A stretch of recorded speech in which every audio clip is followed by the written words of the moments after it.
అందరికీ నమస్కారం. శ్రీనివాస్ చెప్పే కథలకు మీ అందరికీ స్వాగతం. ఇప్పుడు మనం వినబోయే సీరియల్ భయం భయం రెండో భాగం. రచన కొమ్మూరి సాంబశివరావు గారు. మరి సీరియల్లోకి వెళ్దామా? క్వీన్ ఆఫ్ ఫార్చ్యూన్ ఓడిపోగానే శంకర్రావు రేస్ కోర్స్ నుంచి ఇంటికి వచ్చేశాడు. మర్నాడు ఆఫీస్కి వెళ్ళగానే తను తీసుకున్న 400 ఆఫీస్ క్యాష్లో పెట్టాలి. 400 ఎలా సర్దటమా అనే ఆలోచనతో తల వేడెక్కింది. సైకిల్ వేసుకుని స్నేహితులను ముఖపరిచితులను కలుసుకుని అడిగాడు. ప్రయోజనం లేకపోయింది. రాత్రి నారాయణ్ ఇంటికి వెళ్ళి చెప్పాడు, సారీ బ్రదర్, నేను క్వీన్ ఆఫ్ ఫార్చ్యూన్ ఆడాను, నాకు అంతా పోయింది అన్నాడు నారాయణ. ఇప్పుడు ఏం చేయాలి అడిగాడు శంకర్రావు. ఏం చేస్తావు? రేపొద్దున్న ఆఫీస్కి వెళ్ళగానే మేనేజర్కి చెప్పి 2 నెలల జీతం కట్టుకోమనం. ఒప్పుకుంటాడంటావా? ఒప్పుకోక ఏం చేస్తాడు? నీ అంతట నువ్వు వెళ్ళి చెప్తే సానుభూతి చూపిస్తాడు అన్నాడు నారాయణ్. శంకర్రావు చెప్పింది విని తనే వెళ్ళి రొక్కం లెక్కబెట్టి తీసుకున్నాడు మేనేజర్. 400 తక్కువ ఉంది. శంకర్రావు, నేను ఈ కంపెనీ మేనేజర్ని, ప్రొపరేటర్ని. అయితే నువ్వు చెప్పినట్టు నీ జీతంలోంచి తీసుకునేవాడిని. నీలా నేను ఈ కంపెనీ ఉద్యోగస్తుడే. నీ అంతట నువ్వు వచ్చి చెప్పావు గనక నీ మీద పోలీస్ రిపోర్ట్ ఇవ్వను. ఏం చేస్తావో ఎలా తెస్తావో సాయంకాలం 5 గంటల లోపున ఆఫీసు మూసేలోగా డబ్బు తెచ్చి కట్టు, లేకపోతే పోలీస్ రిపోర్ట్ ఇవ్వక తప్పదు. ఒకసారి రిపోర్ట్ ఇచ్చానా నువ్వు జైలుకు వెళ్ళక తప్పదు. తర్వాత డబ్బు కట్టినా లాభం లేదు అన్నాడు మేనేజర్. శంకర్రావు కాళ్ళు వణికాయి, ముచ్చెమట్లు బోసాయి. ఆఫీస్ నుంచి బయలుదేరి తిన్నగా రేవతి ఆఫీస్కి వెళ్ళి జరిగిందంతా చెప్పాడు. ఆమె సెలవు పెట్టి ఆఫీసులోంచి బయటకు వచ్చింది. నా మెళ్ళలో దండ అమ్మితే 150 వస్తుంది అన్నది సీరియస్గా. మిగతాది అన్నాడు శంకర్రావు. మీ అమ్మ చేతులకి గాజుల జత ఉంది, మీ చెల్లెల మెళ్ళలో దండ ఉంది, అవి తీసుకెళ్ళి అమ్ము. వాళ్ళు ఇస్తారా? ఇవ్వక నిన్ను జైలుకు పంపిస్తారా? సిల్లీగా మాట్లాడకు. ఎలా అడగటం? పోనీ నేను చెప్తాను. శంకర్రావు తండ్రి చిందులు తొక్కాడు. తల్లి ఎవరో చచ్చిపోయినట్టు గుండె బాదుకుని ఏడ్చింది. తన గాజులు పోతాయని కాదు, కొడుకు అలాంటి అప్రాచ్యపు పని చేసినందుకు. అతని చెల్లెలు మాట్లాడకుండా దండ ఇచ్చేసింది. అన్నీ అమ్మి డబ్బు తీసుకుని 3 గంటలకల్లా ఆఫీస్కి వెళ్ళాడు. డబ్బు మేనేజర్కి ఇవ్వగానే గుడ్ అని ఉద్యోగం నుంచి తీసేశామని ఉత్తరం చేతికిచ్చాడు. ఇక మళ్ళీ రేసులకు వెళ్ళనని ఒట్టు వేయించుకుంది రేవతి అతని చేత. గుర్రపందేల మానమని తల్లి ఏడ్చింది. తండ్రి 10 రోజులు మాట్లాడటం మానేశాడు. బుద్ధి వచ్చింది. ఇక ఎప్పుడూ రేసుల జోలికి పోనని వాళ్లతో చెప్పటమే కాక తనలో తను నిశ్చయించుకున్నాడు. 2 నెలల తర్వాత టూరింగ్ రిప్రజెంటేటివ్గా ఇంకో కంపెనీలో ఉద్యోగం దొరికింది. 3 ఏళ్ల పాటు రేసు మాట లేదు. ఆ విషయం ఆలోచించలేదు. ఇక 3 ఏళ్ళయింది జరిగి. డబ్బు వస్తుందన్న నమ్మకంతో, డబ్బు కావాల్సిన అవసరంతో వెళ్తే పోయింది. ఈవేళ తోచక పోతే పోతుందని వస్తే దాదాపు 1000 రూపాయలు వచ్చాయి. అదృష్టాన్ని తరుముకెళ్ళి పట్టుకోలేం. అదే వెనక నుంచి వచ్చి మీద పడుతుంది. చాలు, ఈ 1000 చాలు. మిగతా రేసులు ఊరికే చూసి వెళ్ళటం మంచిది. పోనీ ఒక ట్రిబుల్ కొంటే 5గా. డిజైరీ మీద మంచి జాకీ ఉన్నాడు. బుక్కీస్లో 20 రెట్లు ఇస్తున్నారు. డామిట్, ఎలా వదులుకోవటం? తప్పకుండా గెలుస్తుంది. 100 రూపాయలు కట్టి కార్డు తీసుకున్నాడు. గెలిస్తే 2000 వస్తుంది. ట్రిబుల్ టికెట్ కొని గుర్రాలను చూడటానికి వెళ్ళాడు. డిజైరీ చాలా బాగుంది. పొడుగ్గా ఎత్తుగా తళతళ మెరుస్తోంది. ఇంకో 100 కడితే పోతే పోతుంది. పోతే 800 లాభం అనుకుని మిగతా రేసులకు ఉండకుండా ఇంటికి వెళ్ళిపోతే సరి అనుకుని ఇంకో 100 కట్టాడు. రేసు ప్రారంభమైంది. లౌడ్ స్పీకర్కి దగ్గరగా కూర్చున్నాడు శంకర్రావు. బ్లూ ఏంజెల్, ఫ్లెమినా, మార్ఫీ, ఆఖర్న డిజైరీ అని ప్రారంభించాడు కామెంటరీ.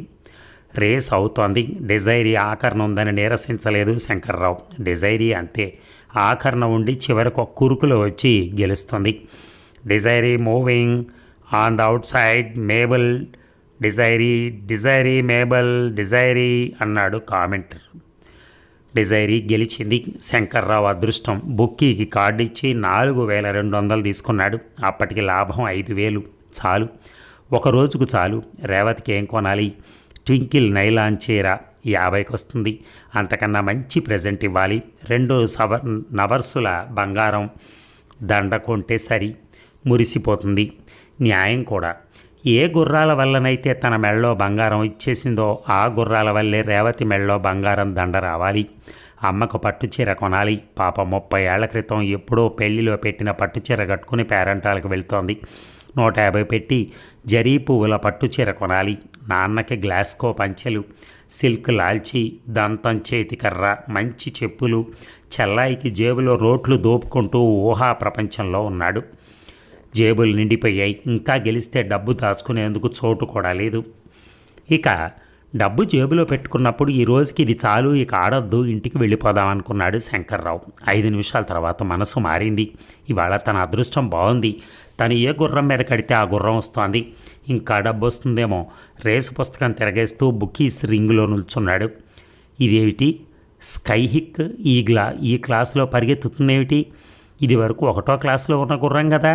ముసలిదైపోవటం వల్ల బి క్లాస్లోకి వచ్చి ఉంటుంది. అప్పుడు 1వ క్లాసులో ఎంత బాగా గెలిచేది. ఇప్పుడు మాత్రం ఎందుకు గెలవకూడదు? బరువు కూడా తక్కువ. అప్పటికప్పుడు స్కైహిక్ రికార్డు తిరగేశాడు. ఆ ఏడాదిలో ఒకసారి రెండోదిగా వచ్చింది. బుక్కీలు 20 ఇంతలు ఇస్తున్నారు కడితే. గెలవదనే ధైర్యంతోనే 20 ఇంతలు ఇస్తున్నారు. ఎందుకు గెలవకూడదు? ఓ 100 గట్టి చూస్తే సరి, పోతే పోతుంది. గెలిస్తే 2000 వస్తుంది. అప్పుడు ఎక్కువ కట్టలేదే అనిపిస్తుంది. తెగించి 1000 కడితే గెలిస్తే 20,000 వస్తాయి. పోతే 4,000తో ఇంటికి వెళ్ళిపోవచ్చు, మిగతా రేసుల్లో ఆడకుండా. ఓ బుక్కీ దగ్గర 200 కట్టాడు. తర్వాత నలుగురు దగ్గర 200 కట్టాడు. బుక్కీలు ఇచ్చిన కార్డులు జేబులో పెట్టుకుని క్యాంటీన్లోకి వెళ్ళాడు. రేసు చూడదలుచుకోలేదు. సర్వర్ని పిలిచి టీ తెమ్మన్నాడు. రేసు ప్రారంభం కావడానికి ఇంకా 10 నిమిషాలుంది. హలో, ఎక్కడ కూర్చుని టీ తాగుతున్నారే? ఎవరా అని వెనక్కి తిరిగాడు. మెరిసిపోతోంది. పెదిమలకు రంగు, గోళ్ళని ఎర్ర రంగు, ఎర్ర గౌను, చాలా అందంగా ఉంది. ఆంగ్లో ఇండియన్ అయి ఉండాలి. ఏం తాగుతారు అడిగాడు శంకర్రావు. తనకు పరిచయం ఉన్న మనిషి కాదు. బిస్కీ అంటూ అతనికి ఎదురుగా కూర్చుంది. నాకు అలవాట్లేదు అన్నాడు. అలాగా అని సర్వర్ని పిలిచి తనకు టీ తీసుకురమ్మని చెప్పి హ్యాండ్ బ్యాగ్లోంచి సిగరెట్ ప్యాకెట్ తీసి తన ఒకటి వెలిగించి అతనికి ప్యాకెట్ ఇస్తూ నా పేరు గ్లోరియా చెప్పింది. గ్లోరియా అనే గుర్రం ఉంది అన్నాడు శంకర్రావు. ఆమె నవ్వి ఈరోజు ఎలా ఉంది అడిగింది. పర్వాలేదు అన్నాడు. ఈ రేసులో దేని మీద కట్టారు? స్కై హక్. పక్కపక్క నవ్వింది. మీది ఊరు కాదు కదూ అంది. మద్రాస్ అన్నాడు శంకర్రావు. ఎక్కడ దిగారు? హోటల్లో, మద్రాస్ కేఫ్లో. గ్లోరియా పెదమ విరిచింది. ఆ హోటల్ వాళ్ళు చాలా స్ట్రిక్ట్. ఆడవాళ్ళని కూడా రానివ్వరు. కాంటోన్మెంట్లో 5 రూపాయలకు కదిస్తారు, ప్రశ్నలు అడగరు అంది. అప్పటికి అర్థమైంది శంకర్రావుకి. ఒకసారి ఆమెను పరీక్షగా చూశాడు. ఎత్తైన గుండెలు, భుజాల వరకు నగ్నంగా ఉంది. నున్నని తెల్లటి ఒళ్ళు. కిందకు చూశాడు. గౌను మోకాళ్ళ పైకి పోయింది. ఎంత అడిగాడు కప్పు బల్ల మీద పెట్టి. 100 అన్నది గ్లోరియా అతని కళ్ళల్లోకి చూసి నవ్వి. ఓ ఆడదానికి ఒక రాత్రికి 100, తర్వాత మందులకి ఎంతో. దేనికైనా బేరమాడటం అతని అలవాటు. కావలసిన అక్కర లేకపోయినా 25 అన్నాడు. గ్లోరియా లేచి నిలబడింది. సదరన్ బ్యాంక్కి ప్రాంతాల గుడిసెలున్నాయి, అక్కడికి వెళ్ళండి అని వెళ్ళిపోయింది. గ్లోరియా తాగిన టీకి కూడా అతను బిల్లు చెల్లించి అక్కడే కూర్చున్నాడు. బర్రమని లౌడ్ స్పీకర్లోంచి మోత వినిపించింది. అంటే రేసు ప్రారంభం కాబోతోందన్నమాట. దే ఆర్ ఆఫ్ కామెంటరీ స్పష్టంగా వినిపిస్తోంది అతనికి. Sky Hawk in the lead followed by అని చెప్తున్నాడు. ముందొస్తున్న గుర్రం సామాన్యంగా గెలవదు, అందులోనూ మైలు రేసు. తను 1000 పోయినట్టే. Sky Hawk followed by. అరే, ఇంకా ముందే వస్తోందే. శంకర్రావు లేచి నిల్చున్నాడు. కామెంటరీ వినపడకుండా జనం అరుస్తున్నారు. ఏ గుర్రం ముందొస్తుందో శంకర్రావుకు తెలియలేదు. ఉన్నట్టుండి గోల ఆగిపోయింది. అంటే రేస్ అయిపోయిందన్నమాట. ఏది గెలిచిందని ఎవరినో అడిగాడు శంకర్రావు. తన చెవులను తనే నమ్మలేకపోయాడు. రేసు పుస్తకం చూశాడు. Sky Hawk number 8. ఏమో, అతను ఎవరో తప్పు చెప్పాడేమో. స్టాండ్ దగ్గరికి వెళ్ళి బోర్డు చూశాడు. నెంబర్ 8 గుర్రం గెలిచిందని బోర్డు మీద రాశారు. 20,000. అన్ని నోట్లు ఎక్కడ పెట్టుకోవటం? తను సంచి తెచ్చుకోలేదు. 20,000. తనలో తను స్మరించుకుంటూ బుక్కీస్ రింగి వైపు వెళుతున్నాడు. ఎవరో 50 ఏళ్ల ఆయన చేతిలో తోలి సంచి పట్టుకొని తిరుగుతున్నాడు. శంకర్రావు దృష్టి ఆ సంచి మీద పడింది. క్షమించండి, ఇలా అడుగుతున్నందుకు మీ సంచి నాకు అమ్ముతారా అన్నాడు. శంకర్రావుని ఆయన ఎగాదిగా చూసి ఎంత ఇస్తారు అడిగాడు. 50. సరే తీసుకోండి అన్నాడు ఆ మనిషి డబ్బు తీసుకుని సంచి ఇచ్చేస్తూ. ఇందులో ఏవో కాగితాలు ఉన్నాయి, తీసుకోండి. అవి పోయిన టిక్కెట్లు, పారేయండి అని ఆయన వెళ్ళిపోయాడు. ఒక్కొక్క బుక్కీ దగ్గరికి వెళ్ళి కార్డులు ఇచ్చి డబ్బు తీసుకున్నాడు. బుక్కీలు ఇచ్చింది 20,000. తన దగ్గర ఉన్న ఉన్నాయి శంకరం దగ్గర. వెధవ ఉద్యోగం, వెళ్ళగానే రాజీనామా ఇవ్వాలి, 10-15 వేలు పెట్టి ఏదైనా వ్యాపారం ప్రారంభించాలి, 5,000 ఖర్చు చేసి చెల్లెలకు పెళ్లి చేయాలి, తర్వాత తన పెళ్ళి. ఇంత డబ్బు చూసి రేవతి ఏమంటుంది ఇంక నన్ను? వెధవ రేసులకి వెళ్ళక ఇంకైనా బుద్ధి తెచ్చుకో అని తిట్టాడే నాన్న. ఈ డబ్బు చూసి ఏమంటాడు? ఏవేవో ఆలోచనలు గజిబిజిగా మెదడులో పరిగెత్తుతున్నాయి. భుజం మీద చెయ్యేసి మిస్టర్ అనగానే ఉలిక్కిపడి వెనక్కి తిరిగాడు శంకర్రావు. మీ గుర్రం గెలిచింది, మంచి లాభమా అడిగింది గ్లోరియా. తల ఊపాడు శంకర్రావు. కమాన్ మ్యాన్, నాకు బీరు కొని అంది. ఆమె వెనక దూరంగా స్తంభానికి ఆనుకుని నిల్చుని తననే చూస్తున్న అతని మీద శంకర్రావు దృష్టి నిలిచింది. ఎందుకు తనను అలా చూస్తున్నాడు? ఎవరతను? అబ్బా, మనిషి ఎంత భయంకరంగా ఉన్నాడో. నొన్నని గుండు తెల్లగా ఉంది, మొహం బొగ్గు నలుపు. అంత నల్లగా ఉన్న మనిషి గుండు అంత తెల్లగా ఎలా ఉందో? గుండ్రంగా ఉన్న కళ్ళు, దట్టమైన కనుబొమ్మలు, మీసాలు లేకపోవటం వల్లే ఎక్కువ భయంకరంగా ఉన్నాడు. నల్లని ఫుల్ సూటు, అబ్బాయి ఎంత పొడుగు, ఎంత లావు. సునాయాసంగా ఒక చేత్తో తనని ఎత్తి అవతల బారేయగలడు. అతను అంత భయంకరంగా, అంత పొగరుగా కనిపించకపోతే శంకర్రావు వెళ్ళి అతన్ని నిలదీసి అడిగేవాడు, ఎందుకయ్యా నన్ను అలా చూస్తున్నావు ఎందుకు అని. అతను చూస్తే చూసాళ్లే, మనకెందుకని గ్లోరియా వైపు తిరిగాడు. కమాన్ మిస్టర్ అంది అతని చేయి పట్టుకుని లాగుతూ. ఈ బెడదేమిటి న్యూసెన్సు? తనకింత డబ్బు రావడం చూస్తే తనను వలలో వేసుకుని ఏదైనా హోటల్కి తీసుకెళ్ళి డబ్బు లాక్కుందామని చూస్తుంది. నేను తాగను, నాకు పెళ్ళయింది, 2 పిల్లలున్నారు, నా భార్య నీకన్నా అందమైంది, 25కొస్తే రా అని ఇందాక తమాషా కన్నాను. నువ్వు నాకు 100 ఎదిరిచ్చినా నీతో రాను, నా ఆరోగ్యం ముఖ్యం అన్నాడు కోపంగా. గ్లోరియా ముఖం ఎర్రనైంది, ఉరిమి చూసింది. ఈడ్చి చెంప మీద కొడుతుందేమోనని శంకర్రావు భయపడ్డాడు. యూ బాస్టర్డ్ అనేసి వెళ్ళిపోయింది. అమ్మయ్య, ఇక తన జోలికి రాదు. అయినా తను ఇంకా రేస్ కోర్సులో ఉండటం దేనికి? 25,000 వచ్చాయి, చాలదు, వెళ్ళిపోవటం మంచిది అనుకుంటూ వెనక్కి తిరిగాడు. ఆ స్తంభం దగ్గరున్న అతను అలాగే నిలబడి తననే చూస్తున్నాడు రెప్ప వాల్చకుండా. తను అతని వైపు చూసినప్పుడు కూడా తల తిప్పుకోలేదు సరిగదా. తన కళ్ళల్లోకి సూటిగా చూశాడు.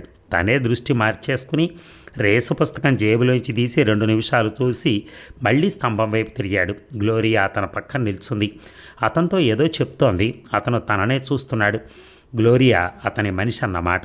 అంటే గ్లోరియా వంటి ఆడవాళ్లను చేరదీసి వ్యాపారం చేసేవాడన్నమాట.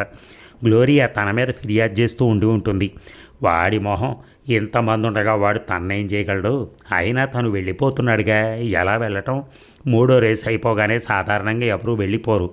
తను ఒకడు వీధిలోకి వెళ్తే వాడు. గ్లోరియా తనను వీధిలో అటకాయించి గొడవ చేస్తే, డబ్బులు హక్కుంటే ఇప్పుడు ఒంటిగా వెళ్ళటం మంచిది కాదు. సాయంకాలం దాకా ఉండి రేసులు అయిపోయిన తర్వాత జనంలో కలిసి వెళ్ళటం బుద్ధైన పని. ఒంటిగా వెళ్ళకూడదు. బుక్కీస్ బోర్డులు చూశాడు. మెలడీ ఫర్ ఫేర్ పక్కన 15 అని వేశారు. అంటే ఆ గుర్రం గెలిస్తే 15 ఇంతలు ఇస్తారు. ఎంత ధైర్యం! పోయిన వారం గెలిచింది, ఎందుకు ఇంత ఇస్తున్నారో? ఓహో, జాకీ పేరున్నవాడు కాడు, అందుకే. గుర్రం మంచిది, జాకీ అప్రెంటిస్ అయితేనే. ఈరోజు తన లక్కీ డే, గెలుస్తుందేమో. 1,000 కడితేనే. కట్టేశాడు. ఇంకో 4,000 తనవి కాదనుకుంటే సరే అనుకుని ఇంకో 3 బుక్కీల దగ్గర 1,000 కట్టాడు. క్యాంటీన్కి వెళ్ళి ఇదివరకు కూర్చున్న చోట కూర్చున్నాడు. ఇక్కడ కూర్చుంటే అదృష్టం కలిసి వచ్చింది. ఈసారి రేస్ అస్సలు చూడదలుచుకోలేదు. టీ తెమ్మని చెప్పటానికి సర్వర్ కోసం చూశాడు. కాస్త దూరాన ఇంకో బల్ల దగ్గర నిల్చున్నాడు. అతన్ని రమ్మని తను చెయ్యోపగానే భయంకరంగా ఉన్న మనిషి, గ్లోరియా, పొడుగ్గా ఉన్న ఇంకో మనిషి ఆ సర్వర్ దగ్గరికి వెళ్ళి ఏదో మాట్లాడారు తనను చూపిస్తూ. క్యాంటీన్లో ఇంకో 10 మంది, 4 సర్వర్లు, మేనేజర్లు ఉన్నారు. అక్కడ తననేం చేయలేరనే ధైర్యం ఉంది శంకర్రావుకి. తనను చూపించి ఏం మాట్లాడారు సర్వర్తో? సర్వర్ శంకర్రావు దగ్గరికి వచ్చి సార్ అన్నాడు నవ్వుతూ.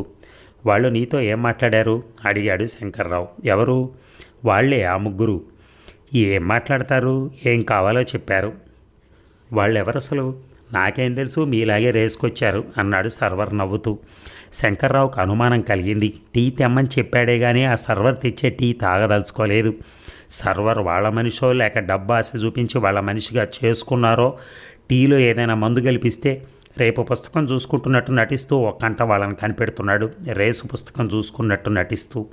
వాళ్ళ 3 బీరు తాగుతున్నారు. సార్, టీ చల్లారిపోతుంది అన్నాడు సర్వర్ కాసేపు తర్వాత వచ్చి. శంకర్రావు అనుమానం రూఢి అయింది. ఏమైనా టీ తాగదలుచుకోలేదు. ఇంకొక 5 నిమిషాలకి రేసు ప్రారంభం అవుతుందనగా వెళ్ళిపోయి స్టాండ్లో కూర్చున్నాడు. వస్తున్న జనాన్ని, కూర్చునున్న జనాన్ని పరీక్షగా చూశాడు. ఎవరైనా స్నేహితులన్నా, కనీసం ముఖపరిచయం ఉన్న వాళ్ళన్నా కనిపిస్తారేమోనని ఒక్కడూ కనిపించలేదు. రేసు ప్రారంభమైంది. కామెంటరీ చెప్తున్నాడు. శంకర్రావు మనసు రేసు మీద లేదు, కామెంటరీ వినటం లేదు. వాళ్ళ ముగ్గురు అతని వెనకే నిల్చొనున్నారు. కమాన్ సన్గ్లో అరుస్తోంది గ్లోరియా. శంకర్రావు వెనక్కి తిరిగి చూశాడు. భయంకరంగా ఉన్న మనిషి తన కళ్ళల్లోకే చూస్తున్నాడు. శంకర్రావు చేతిలో ఉన్న సంచి గట్టిగా పట్టుకుని మొహం తిప్పేసుకున్నాడు. గుర్రాలు దబదబా పరిగెత్తుకుంటూ వస్తున్నాయి. జనం ఎవరు కట్టిన గుర్రాన్ని వాళ్ళు పిలుస్తున్నారు. రేస్ అయిపోయింది. శంకర్రావు తన కళ్ళను తనే నమ్మలేకపోయాడు. మెలడీ ఫేర్ విన్ అనే అతని పక్కనున్న అతని చేతిలో ఉన్న కార్డు చింపి పారేశాడు. తను కట్టిన గుర్రం గెలిచింది. 75,000. గుడ్ గాడ్, ఆ రోజు లాభం 1,00,000 దాటింది. ఆ వేళ 1:30కి తన దగ్గర ఉన్నది 100 రూపాయలు. ఇప్పుడు 3:30కి 1,00,000 రూపాయలు. నమ్మలేకుండా ఉన్నాడు. నిజమా కల? బుక్కీలు ఇంత డబ్బునిస్తారో ఇవ్వరో? త్వరగా మెట్లు దిగి వెళ్ళాడు. ఇక మాంబళంలో చిన్న ఇల్లు కొనాలి. రేవతిని వెంటనే పెళ్లి చేసుకోవాలి. తర్వాత ఏదైనా మంచి సంబంధం చూసి కట్నం ఎంతైనా సరే ఇచ్చి చెల్లెలకు పెళ్లి చేయాలి. గిండి ఇండస్ట్రియల్ ఎస్టేట్లో 25,000-30,000 పెట్టుబడితో ఒక చిన్న పరిశ్రమ ప్రారంభించాలి. ఒక వంట మనిషిని పెట్టాలి. తన తల్లికి అసలు విశ్రాంతే లేదు. ఎప్పుడూ వంట పనితో సతమతమవుతుంది. తనకు తెలిసి ఎప్పుడన్నా జబ్బు చేసినప్పుడు తప్ప ఆమె వంట పని లేకుండా విశ్రాంతి తీసుకున్న రోజే లేదు. పాపం తన తండ్రి పెద్దవాడైపోయాడు. పుణ్యక్షేత్రాలకి, యాత్రలకి వెళ్ళాలని అన్నాళ్ళ నుంచో కలలు కంటున్నాడు. అది ఎంత అవుతుంది? మహా అయితే 1,000 రూపాయలు. కార్డు ఇచ్చి నోట్లు తీసుకుని సంచిలో కుక్కేశాడు. ఇంకా 4 రేసులు ఉన్నాయి, కానీ తను ఆడకూడదు. ఇంకా ఆడితే పోవటం ప్రారంభించవచ్చు. హోటల్కు వెళ్ళిపోవటం మంచిది. అప్పుడు జ్ఞాపకం వచ్చారు గ్లోరియా, ఆ భయంకరమైన మనిషి. ఇంతసేపు వాళ్ళ సంగతే మరిచిపోయాడు శంకర్రావు. వాళ్ళు ఎక్కడున్నారు? తనను కనిపెడుతున్నారా? చుట్టూ చూశాడు. శంకర్రావు గుండె గతుక్కుమంది. తన వెనకన 10 గజాల దూరంలో గ్లోరియా, అతను నిల్చుని తననే చూస్తున్నారు. శంకర్రావు వాళ్ళ వైపు చూడగానే గ్లోరియా నవ్వింది. అతను రెప్పవాల్చకుండా తననే చూస్తున్నాడు. శంకర్రావు చకచక అక్కడి నుంచి వెళ్ళిపోయాడు. క్యాంటీన్లోకి వెళ్ళి ఎవరో ముగ్గురు కూర్చున్న బల్ల దగ్గర కూర్చున్నాడు. టీ తెమ్మని చెప్పాడు సర్వర్కి. రేసులన్నీ అయిపోయే వరకు శంకర్రావు బయటికి వెళ్ళదలుచుకోలేదు. రేసు పుస్తకం చూద్దామని పుస్తకం బయటికి తీశాడు. 2,400 మీటర్ల రేసులో 44 కిలోగ్రాముల బరువుతో పరిగెత్తే రాక్సాండ్ను గెలిచే గుర్రం ఉందా అని రికార్డు తిప్పి చూశాడు. రాక్సాండ్ తప్పగా గెలుస్తుంది అనిపించింది. బుక్కీలు రాక్సాండ్కి ఎంత ఇస్తున్నారో చూద్దామని పుస్తకం మూసి తలెత్తాడు. మీ అదృష్టం బాగుందనుకుంటాను అన్నది ఎదురుగా కూర్చున్న గ్లోరియా. ఆ బల్ల దగ్గర కూర్చున్న ముగ్గురు ఎప్పుడు వెళ్ళిపోయారో కానీ అక్కడ లేరు. తను కూర్చున్న బల్ల దగ్గర కానీ దగ్గరలో కానీ ఇంకెవరూ లేరు. అవును, బాగానే ఉంది అంటూ లేచాడు శంకర్రావు. గ్లోరియా అతని చేతి మీద చెయ్యేసి, డబ్బొస్తే ఏం లాభం, అది అనుభవించడం తెలియాలి అంది. అలాగా అన్నాడు శంకర్రావు. రేసులు అయిపోయిన తర్వాత నాతో వస్తే నువ్వెన్నడూ అనుభవించని సంతోషం, నువ్వు ఊహించలేని తృప్తి, నువ్వు కలలో కూడా పొందని వింత వింత అనుభవాలు ఇస్తాను. థ్యాంక్స్, నాకొద్దు. నీ కూడా లావుగా నల్లగా భయంకరంగా ఉన్నాడే, అతనికే ఇవ్వు అన్నాడు శంకరం అక్కసుతో. గ్లోరియా నవ్వింది. అతనా? బసవప్ప, నాకు ఇవన్నీ నేర్పింది అతనే అంది. అయితే అతని దగ్గర ఇంకా నేర్చుకో అన్నాడు శంకర్రావు.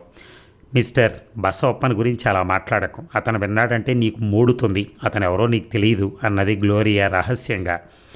ఎవడేమిటి? నాకు తెలిసి ఇప్పటికీ 3 హత్యలు చేశాడు బసవప్ప. ఈ ఊళ్ళో అతనికి 4 బ్రాందీ షాపులున్నాయి. అతని చేతి కింద 25 మంది రౌడీలు ఉన్నారు. 2 వ్యభిచార గృహాలు నడుపుతున్నాడు. ఈ ఊళ్ళో అతన్ని ఎదిరించగలవాళ్ళు లేరు. బాగుంది. 3 హత్యలు చేస్తే పోలీసులు ఊరుకున్నారా? పోలీసులు అందరూ అతని అరచేతిలో కీలు బొమ్మలు. పెద్ద పెద్ద రాజకీయ నాయకులంతా అతని స్నేహితులు. ఉన్నత పోలీస్ ఆఫీసర్లు అతని ఇంటికి పార్టీలకు వెళ్తారు. అతను రాజు లాంటివాడు. నాన్సెన్స్. ప్రజలు ఎన్నుకున్న ప్రభుత్వం, మంత్రులు ఉన్నారు. పిచ్చి కబుర్లు ఎవరికి చెప్తావు అంటూ ఆమె చెయ్యి వదిలించుకుని బుక్కీస్ రింగ్లోకి వెళ్ళాడు శంకర్రావు. ఎస్క్వైర్కి ఈవెంట్స్ ఇస్తున్నారు. అంటే ఎంత కడితే అంత లాభం వస్తుంది. అందరూ ఆ గుర్రమే గెలుస్తుంది అంటున్నారు. ర్యాక్సాండ్కి 30 రెట్లు ఇస్తున్నారు. 1000 కడితే 30,000 లాభం వస్తుంది. 10,000 కడితే 3 లక్షలు వస్తుంది. 20,000కి 6 లక్షలు వస్తుంది. శంకర్రావు ఇక ఆలోచించడం మానేశాడు. గబగబా సంచి తెరిచి నోట్లు తీశాడు. ఒక్కొక్క బుక్కీ దగ్గర 2,000 చొప్పున 10 మంది బుక్కీల దగ్గర 20,000 కట్టాడు. పోతే ఇక ఆడకుండా 80,000 వచ్చిందని తృప్తిపడి వెళ్ళిపోవాలనుకున్నాడు.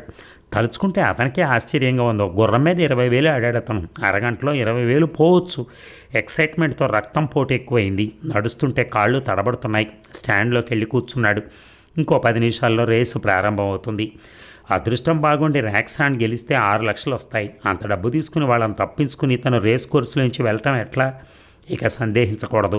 రేస్ కోర్సులో అంతమంది పోలీసులు, పోలీస్ ఆఫీసర్లు ఉన్నారు. తనని బసవప్ప అని అతను కనిపెట్టుంటూ వెంటాడుతున్నాడని, తనకి భయంగా ఉందని చెప్పి పోలీసు రక్షణ అడగాలి. అవసరమైతే 2 పోలీస్ ఆఫీసర్లే తనకు తోడుగా మద్రాసు రమ్మని ఖర్చులు ఇస్తానని చెప్పి తనతో మద్రాసు తీసుకెళ్ళాలి. 2 పోలీస్ ఆఫీసర్లు తన కూడా ఉంటే వాడేం చేయగలడు? అయినా ఇదంతా తను ఊహించుకుంటున్నాడేమో. ఆ బసవప్ప తన్నేం చేయడేమో. ట్యాక్సీ ఎక్కి తిన్నగా హోటల్కి వెళ్ళిపోతే సరి. తను బుద్ధి లేనివాడు, ఫూల్ తను. ముందు ఆలోచన లేని వెధవ తను. తను ఏ హోటల్లో దిగింది ఆ గ్లోరియాకి చెప్పాడు. ఏ అర్ధరాత్రో బసవప్ప రౌడీలను తీసుకొని వచ్చి the horses are the under the starter order loud స్పీకర్లో వినిపించింది. అందరూ సర్దుకొని కూర్చున్నారు. They are off. మళ్ళీ లౌడ్ స్పీకర్. గుర్రాలు బయలుదేరాయి. జనం కేకల్లో శంకర్రావుకి కామెంటరీ వినిపించడం లేదు. ఎంత తల ఎత్తి కళ్ళు పెద్దవి చేసి చూసినా ఏమీ కనిపించడం లేదు. విసుగ్గా పక్కలకు చూశాడు. తర్వాత కింద గడ్డి మీద కూర్చున్న వాళ్ళని చూశాడు. బసప్ప కింద నిలబడి 2 పోలీస్ ఆఫీసర్లతో మాట్లాడుతున్నాడు. నవ్వుకుంటూ కబుర్లు చెప్పుకుంటున్నారు వాళ్ళు. వీడి తసాదియా, ఇంత పెద్ద పోలీస్ ఆఫీసర్లతో వీడికి స్నేహమా? బసప్ప గురించి తను వాళ్ళకి కంప్లైంట్ చేస్తే ఏం ప్రయోజనం ఉంటుంది? పోలీసు వాళ్ళంతా బసప్ప అరచేతిలో వాళ్ళని గ్లోరియా చెప్పిన మాట నిజమేలా ఉంది. ఇప్పుడు తను ఏం చేయాలి? బసవప్ప నుంచి తనను కాపాడమని ఎవరిని అడగటం? జనం పెడుతున్న కేకలు ఉన్నట్టుండి ఆగిపోయాయి. రేసు ఆగిపోయింది. బసవప్ప గురించి ఆలోచిస్తూ శంకర్రావు రేసు విషయం మర్చిపోయాడు. ఏది గెలిచింది అడిగాడు పక్కనున్న అతన్ని. ర్యాక్సాండ్. నిజమా? ర్యాక్సాండ్ గెలిచిందా? అవును. మీరు ఆడారా? తల ఊపాడు శంకర్రావు. తల తిరిగిపోయినట్టయింది. ఇప్పుడు ఈ రేసులో వచ్చింది 6, తన దగ్గరుంది 1, మొత్తం 7 లక్షల. మరి ఈ భాగం ముగిద్దామా? మళ్ళీ రేపు కలుద్దాం. Thank you.